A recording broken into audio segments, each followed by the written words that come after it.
ασκητής, θεοφωνιάς, πολυστέναχτος, φωτοδόξαρος, γοργοπίχερος, καραβάς, μονιάς, κορφιονούσης, φλογάς, αλεπονούς, ανδροφωνιάς, ψυχαρπάχτης. To write and edit his Odyssey, the ascetic Kazantzakis sustained himself through commissioned writings, translations, plays for children, and so on.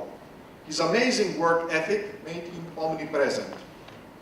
He also traveled a lot, usually paid for by Athenian newspapers such as Eleftheros Logos, free speech, so that Kazantzakis would interview leading political and other figures of the time.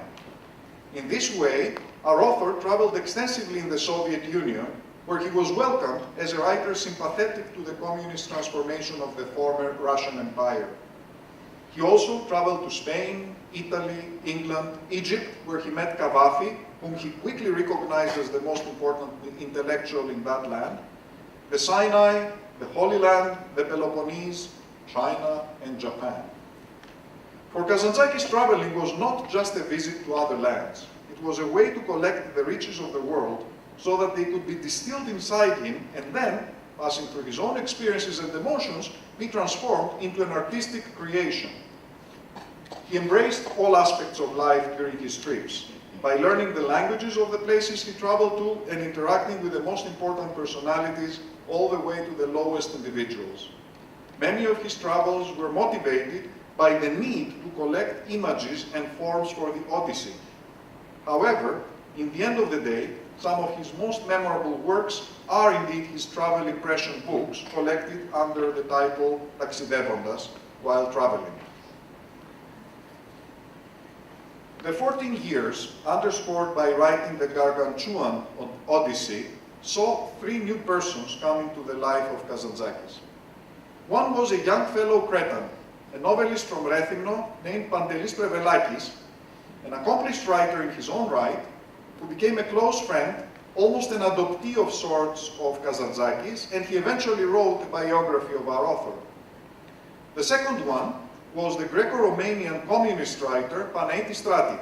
Kazantzakis met Strati in the Soviet Union and they became instant friends, deciding to work together on the political and literary arenas, although their plans eventually bore limited fruit, in part because of Strati's untimely death from tuberculosis in 1935. The third person was his eventual life's love, the woman who became his companion for the last 32 years of his life, starting in 1924, Eleni Samiou. A writer and journalist in her own right, Eleni devoted all those years as companion and secretary to Nikos. The divorce with his first wife was formalized in 1926, and Galatia went on to marry another literary figure, their friend, the communist poet Marcos Savieris. After many years together with Eleni, and having settled at an architecturally striking, austere house they built on the island of Aegina, Kazantzakis eventually married her in 1945 with his friend Angelos Sikelianos as the best man. Eleni, of course, outlived him by almost half a century. She took good care of publishing his books, got involved in the struggles of Cyprus, maintained an intense lifelong nostalgia for her years with Nikos, and eventually passed away, a centenarian, by design on the very day of Nikos' 120th birthday. After 7 extensive rewrites, Kazantzakis' epic sequel to the Odyssey appeared in print in 1938. The ascetic Ulysses, at times introspective and at times immersed in the quest for social justice, is very different from Homer's original hero, and he embodies Kazantzakis' philosophy and the quest for God that had been codified in Askitiki. In a relatively minor, Russia-inspired novel he also wrote during those years, originally in French, entitled Todaraba, Kazantzakis, in his fictional discussion with the black man Todaraba in front of Lenin's mausoleum in Moscow, is quite revealing. Ό,τι με ενδιαφέρει δεν είναι ο άνθρωπος, μηδέ η γης, μηδέ ουρανός, παρά η φλόγα που κατατρώει άνθρωπο, γης και ουρανό. Κάθε άλλο πράγμα που φαντάζει εφήμερο, ηλίθια φιλανθρωπικό και χορτοφάγο, ανάξιο για μια ψυχή που λευτερώθηκε από κάθε ελπίδα. Ο δικός μου αρχηγός δεν είναι κανένας από τους τρεις αρχηγούς της ανθρώπινης ψυχής.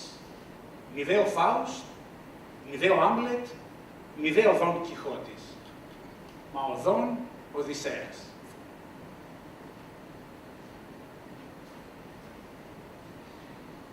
Undoubtedly, the Odyssey was a major achievement.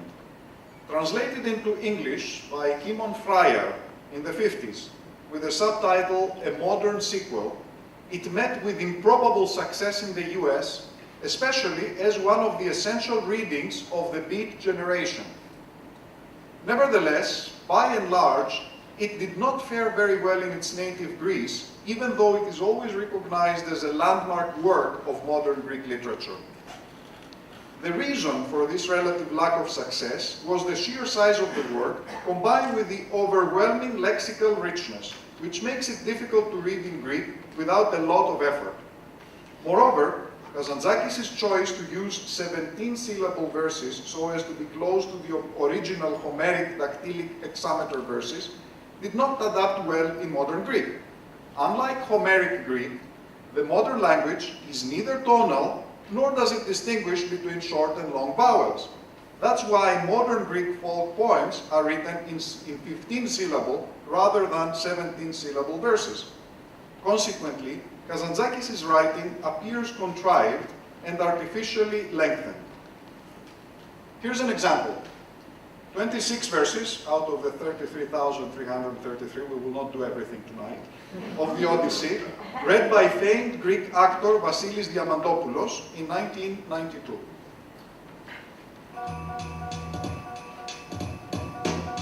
Στο πολυπλάνη του ταξίδι μου, στο γαμπλωτό αγώνα, μελίσσαμε πολέμησαν και γης και θάλασσα και γέρας.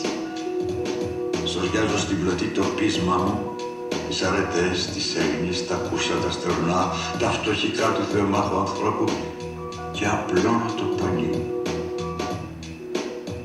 Όλο με μιας βαριά ξεσπάει φουρτούνα και ως ένα σκόσο μάτι γιόμωσε το πέλαγος στην τρίμια και σχολιμπούσα ανάμεσα ουρανού και θάλασσας μονάχος με τούτη ροξή καρδιά συντρόφισσα και σκύλα. Το νου μου με κοντάρι πορφυρό γρικό τον αγού χιάζει σκεφαλής μολογυρού τις γκρεμισμένες πολεμίστρες.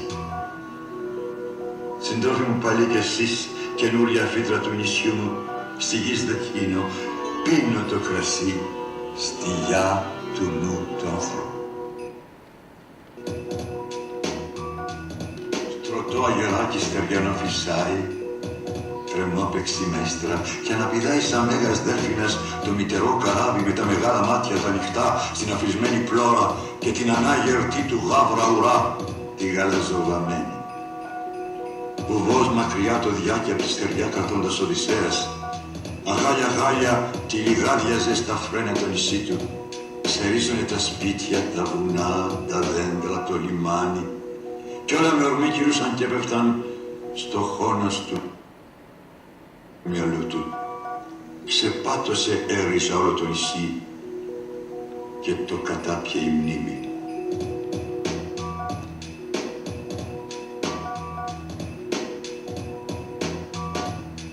Σαν άδειασε ο γυαλός και χάθηκε στα μάτια του η πατρίδα. Πικρά πολύ τον κατασκεύασε τα σπλάχνα του κι οτέψαν. Παιδιά, ποτέ μας πια στα μάτια μας δεν θα την ξαναδούμε. Μικρό πουλί τον διάβηκε, παιχνίδι και συντρίφτη και μια ρογιά σγουρός βασίλικος και έπεσε από τα αυτιά μας.